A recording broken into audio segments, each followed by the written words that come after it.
உலக மக்களே வணக்கம். ஒரு 3 வருஷம் மகாராஷ்டிராவில் இருந்தேன். பூனாவு பக்கத்தில் 3 வருஷம் இருந்தேன். 3 வருஷத்தில் விநாயகர் சதுர்த்தி 3 நாள், அப்புறம் அந்த ஹோலி பண்டிகை ஒரு 3 நாள். அன்னைக்கு தான் கலர் அடிப்பாங்க உடம்புல பூரா. 6 நாள் குளிச்சது எனக்கு ஆபமே இருக்குது. நான் வேலைக்கு தான் போயிருந்தேன். மற்ற நாள் குளிக்க விட மாட்டாங்க, சரிங்களா? கை கால கழுவும் மூஞ்ச கழுவும் அதுக்கு கூட வைவாங்க. இந்த மாதிரிலாம் கொடுமையில் வாழ்கிறோம். இது கல்வித்துறை தெரிஞ்சா, முதலமைச்சர் தெரிஞ்சா, பிரதமர் தெரிஞ்சா தெரியும், ஆனால் நடிக்கிறாங்க, சரிங்களா? 3 வருஷம் குளிக்க விடலை, நிம்மதியாக சாப்பிட விடலை, நிம்மதியாக தூங்க விடலை. நைட் 2 மணி ஆகுது தூங்க, காலையில் 5 மணிக்கு எழுந்துச்சு மாப்பணின்னு. 10 வயசில் என் கூட 4-5 பசங்க இருந்தாங்க, ஓடிட்டாங்க. ஒருத்தர் ஓடி போய் ஹோட்டலில் தங்கினேன், அப்புறம் ஒருத்தர் ஓடி போய் லாரியில் ஓடிவிட்டேன். நம்மளுக்கு அப்போ இருந்து அந்த லாரி மேலே அவங்களுக்கு கண்ணு இருக்கும்.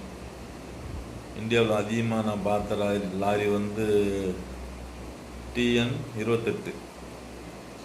இது எல்லா இடத்துலையும் இருக்கும். ஆனால் நான் ஏறல.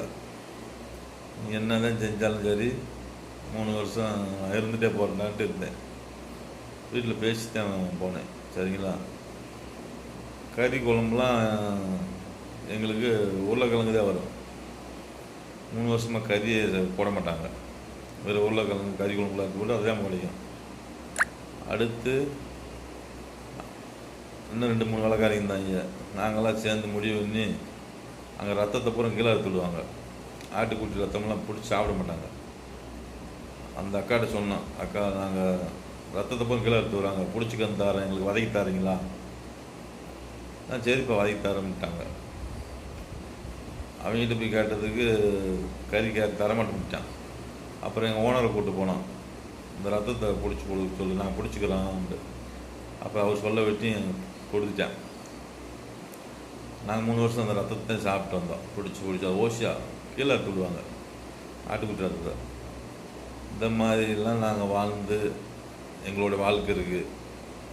தமிழ்நாட்டு முதல்வர் நான் தமிழ்நாட்டவே என்னென்னமோ செஞ்சாமுன்றாரு. நாங்கள் தமிழ்நாட்டில் பிறந்து எப்படிலாம் வாழ்கிறோம் பார்த்தீங்களா?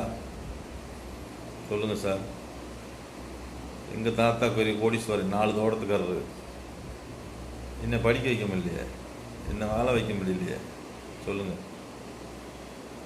இந்த மாதிரி சூழ்நிலை ஆகி போதே ஒவ்வொரு மனுஷனும்.